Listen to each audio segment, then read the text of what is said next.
Hello, and welcome to episode 2 of European Battle Royale. Let's get right into it. Iceland will be making an alliance with the Netherlands. So, the idea behind this is that Iceland is looking to get involved in European politics. They can't really interfere with the continent by themselves because they're too far away. So instead, they create the Orange Alliance with the Dutch, who were looking for any country to ally with them, so that they can hopefully be stronger, especially against Germany. So even though Iceland doesn't even have a military, it's still helpful for them to ally with Iceland. So that's how this alliance came about. Turkey will be making an alliance with Lithuania. Lithuania has just gotten a taste of expansionism, and it kind of wants to keep expanding. The problem is that it only borders really strong countries. So its ultimate goal is to create a really strong alliance of countries that can eventually take down Russia. And its first step in that is getting Turkey on its side. So Lithuania and Turkey will join an alliance together. Portugal will be invading East. So Portugal doesn't really like Spain. I think that's no secret. And so this time, Portugal will be invading east into Spain to try and just take land from them. And Portugal gets France to ally with them, trying to get some of their land back from Spain.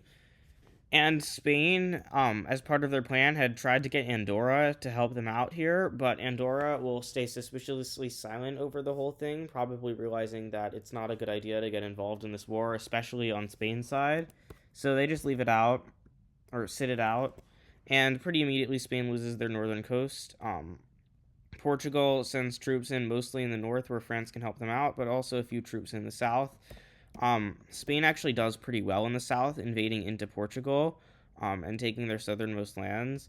But in the north, it's a different story, as Madrid is starting to get very close to being taken by France and Portugal, and Spain has to withdraw their troops from Portugal and even a little bit into their own country to be able to push back some of these troops in the north. And to make things even worse, Andorra has actually switched sides and is now on the side of France and Portugal, invading into Spain, because they kind of hope to get something out of this and also kind of want the conflict to end. And at this point, Spain has to once again surrender and lose even more land to the outside invaders that keep ganging up on them, because they don't want to lose their whole country. And this is what the second partitioning of Spain looks like. Andorra, in order to join the war, had been promised a lot of stuff from France, and so they got more than they probably deserved for how much effort they put in and for how late they joined into the war on, but it was what France needed to convince them to join the war. Denmark will be invading northeast. So northeast of Denmark is Sweden. So Denmark is invading into Sweden because they just want some of their territory. There's no ulterior motives. So Denmark will be crossing the bridge into Sweden and basically occupying it and sending a bunch of troops across it. And Sweden tries to blow it up, but they fail, which is really embarrassing for them. They hadn't been defending their quote-unquote border with Denmark because they didn't really think that it would happen. And the relationship with Norway has been going south ever since the events that started off the series happened. And it's been going south pretty rapidly to the point where they were already almost at war. And so you'd better believe that Norway is going to join in on this war to try and invade into Sweden. And Norway was pretty prepared. The thing is that Sweden was also prepared. And Sweden's whole strategy was basically taking the northern parts of Norway and ransoming them back to Norway. Unfortunately, Norway was not defending these areas at all. And so most of Norway, in terms of land area, but definitely not in terms of population, is actually taken by Sweden, while the important parts of Sweden are actually what's being invaded by Norway. So it's hard to say who's actually winning this war, but what is happening is that Denmark's invasion of Sweden is starting to get very close to merging with Norway's, and to prevent that, Sweden will have basically a conditional surrender deal with Denmark and Norway, in which Norway actually has to give up their northern lands. So let's see what that looks like. And this is what the division of Sweden and Norway looks like. Germany will be invading south. So this might be one of the most important events of the series, as Germany will be invading into Italy. So this invasion will start pretty much from the Swiss Alps going into Italy, because there's special Alpine troops that used to be Swiss that are now being forced to be German, that are trained to go in the mountains. And once Germany has control over basically all of the Alps, which they now do, the Alps no longer act as a barrier. However, what Germany wasn't expecting is that the nation of Switzerland would join Italy in trying to combat Germany. And this isn't that bad for Germany because Switzerland isn't that strong anymore, but it's still pretty bad for Germany, as Switzerland is able to take a lot of the Alps as well as a lot of the formerly Swiss territory that kind of wants to be Swiss again pretty easily, going all the way to Liechtenstein and taking back basically all of their old borders. However, Germany will simply just go around the Swiss troops, invading the rest of Italy, avoiding Slovenia. And although the Green Alliance is specifically there to prevent German expansion, they are not out to help countries that aren't in their alliance. They think that that is a bad idea for them. They don't think their alliance is strong enough right now to stand up to Germany, so they kind of want to, keep waiting. Meanwhile, on the Western Front, Germany basically forces Liechtenstein to join them, because what else is Liechtenstein going to do? Which allows them to invade into the Swiss in the one part of their border they didn't have defended, which was the border with Liechtenstein, before Liechtenstein goes back to being neutral, which angers Germany, but they don't really care enough to invade into Liechtenstein. Meanwhile, Switzerland is starting to fall to Germany, and at this point, Germany starts invading on the eastern coast of Italy on the Adriatic, capturing the land around San Marino, and technically also capturing San Marino, but they're not mad at San Marino, and they're not going to, destroy them. And at this point, Italy wants to throw in the towel, but Switzerland begs them not to. So while Switzerland still has German territory and Italy still has bargaining power, they convince Germany not to do anything to Switzerland. So essentially, Switzerland leaves the war before Italy gets carved up a bit by Germany. And this is what the new borders of Italy look like. Germany didn't take that much. Cyprus will invade northeast.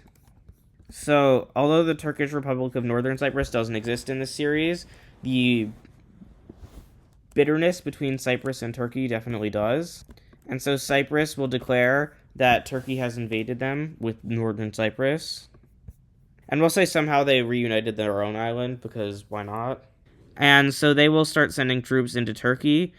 They kind of know that they're not going to actually be able to beat Turkey. It's just kind of they don't actually think Turkey is going to try and invade them back. But then, unintentionally for Cyprus, Greece comes along and complicates the situation when they start invading into Turkish territory over here, because Greece and Turkey don't like each other, and Greece also kind of sees this as supporting Cyprus, who they do like, and Cyprus and Greece had good relations, but Cyprus didn't really want Greece to help. They kind of just wanted to hurt Turkey, show them who's boss, and then leave, and then hope Turkey wouldn't come to invade them, which was kind of silly. So, as you might have expected, Turkey will repel Cyprus's invasion and start landing in Cyprus, especially after the Greek invasion, makes them think that they were coordinated, and Cyprus is absolutely destroyed, completely. But Greece is still invading into Turkish land and not wanting to do that whole fight.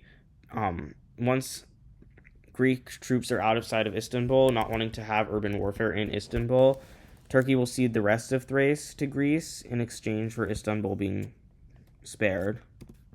Oh, and Cyprus is fully annexed into Turkey. Ukraine, Belarus will be invading northwest. And the country to the northwest of Ukraine, Belarus happens to be Lithuania, which means that is who they will be invading. So it seems that Lithuania and their ally Turkey cannot get a break. Ukraine, Belarus starts sending their troops into Lithuania, and pretty quickly starts taking a lot of it.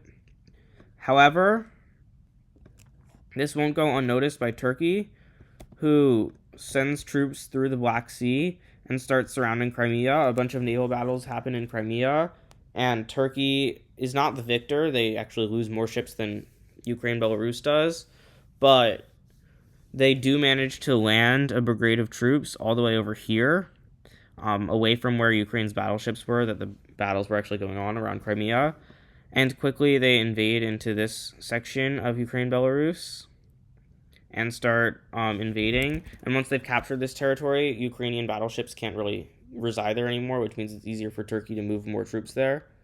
Up in the Lithuanian front, Ukraine Belarus has had to play it more cautious, which has allowed for Lithuania to move some troops back and gain some territory until everything goes downhill pretty quickly, as Russia doesn't really like Lithuania's alliance and wants to have more control over Lithuania, and so starts invading first into the parts that used to be part of Latvia, which they claim that they got as part of the treaty where they destroyed Latvia, and then from Kaliningrad into Lithuania proper, and from there Lithuania falls pretty quickly, with Ukraine Belarus doing basically none of the work, and it's really Russia invading them. However, that focus shift, and it's weird that Ukraine and Russia are on the same side even though they don't really like each other, but that focus shift has allowed Ukraine to pretty much repel Turkey's forces, and they threaten a bunch of times with a bunch of battles to invade into Turkey, even landing troops on Turkish soil once before being pushed off, and eventually the standoff ends and they agree to just let each other be. Lithuania will be divided up though. This is what their division looks like. Kaliningrad is finally connected to the rest of Russia. Okay, we'll do 2 more events this video. Greece will be invading north. So this time I think the country that is most north of Greece is probably, it could be Bulgaria, but I would probably do that for northeast. So let's say it's Serbia. So Greece is invading into Serbia. And although Kosovo also borders Serbia, Kosovo will actually be staying neutral because they want to because Serbia recently recognized them and they want to show Serbia that was the right thing to do. So Greece will be invading into Serbia. And unfortunately for Serbia, Greece is more powerful. So it's going to be bad for Serbia. However, Serbia does have a few allies. First of all, they've got Montenegro, who starts supplying Serbia, as well as Croatia. So basically all of Yugoslavia besides Slovenia is helping Serbia against Greece. And this allows Serbia to start pushing Greece back a lot, even out of their territory and into Macedonia. However, then Greece gets their ally, Bulgaria, to join in on the war, after which things are not going to go well for Serbia, as they immediately start getting pushed back once again, losing this entire corridor of land between Bulgaria and Kosovo and starting to get pushed out of the south. During this time, Croatia completely leaves the war and Montenegro starts shying away from their support of Serbia, as Bulgaria pretty heavily starts invading into Serbia. And at this point, I think Belgrade would probably have been taken. But Serbia, it's basically just too late to surrender. Most of their population has been taken. Their government is not really a government anymore. And so Serbia will fully be taken, and Montenegro will leave the war. And I think this is going to be an interesting peace treaty, so I'm actually going to walk you through it, because Greece and Bulgaria each can only get a little bit of territory, and they each claim a decent portion of their territory, but it's also extremely imperative to both of them that Serbia no longer exist. And due to Montenegro and Croatia having aided Serbia, they also don't want either of those countries to get anything. So what they do is they give Montenegro a bit of land, or not Montenegro, is they give Kosovo a bit of land, and then they give Romania and Hungary each a bit of land, like so, to divide up Serbia. And this, obviously, Romania and Hungary will accept, because they want more land. So let's see what it looks like. And this is what the new borders of the Balkan Peninsula look like. Let's do one more event and then end the episode. Bulgaria will be invading northwest. So it seems Bulgaria was not very happy with the fact that Romania got a bunch of land, even though they personally said they didn't want the burden of annexing land. They must have changed their mind. And so when they ask to have the land that Romania had taken and Romania says no, Bulgaria just starts moving troops into there, claiming that it's their land rightfully. And Romania says no, it's actually our land. And Bulgaria is like, no, it's our land. And so, yeah. But Bulgaria is the one who's currently occupying and administrating the land, so it's kind of like, eh. Moldova will actually start siding with Romania to help them out, but really, this isn't that big of a war. They don't really want it to escalate any further, and so Romania will not be invading Bulgaria, only trying to get the contested region. And Bulgaria doesn't want to invade any other parts of Romania, only the contested region. So it's not really going to be that important, but after a while, Bulgaria snaps and starts invading into the western parts of Romania. And at this point, Romania also snaps and starts invading into Bulgaria. I believe Romania is stronger than Bulgaria. However, Bulgaria has such a head start in this war that I'm not actually sure who would win. However, there also is another reason that I think Bulgaria would eke out the win, which is that I think Greece would still be allied with them, and I don't think Turkey would be willing to help out Romania in this instance. So with that, Bulgaria will be able to push back Romania, and seeing where things are headed, Moldova will leave, and with that, Romania will be forced to surrender. So let's see what the peace treaty looks like. And Bulgaria just got a whole lot bigger. Actually, there's another part of this peace treaty because they didn't just convince Greece to join the war for no reason. Greece wanted this strip of land along the Black Sea, as well as a little bit of land over here.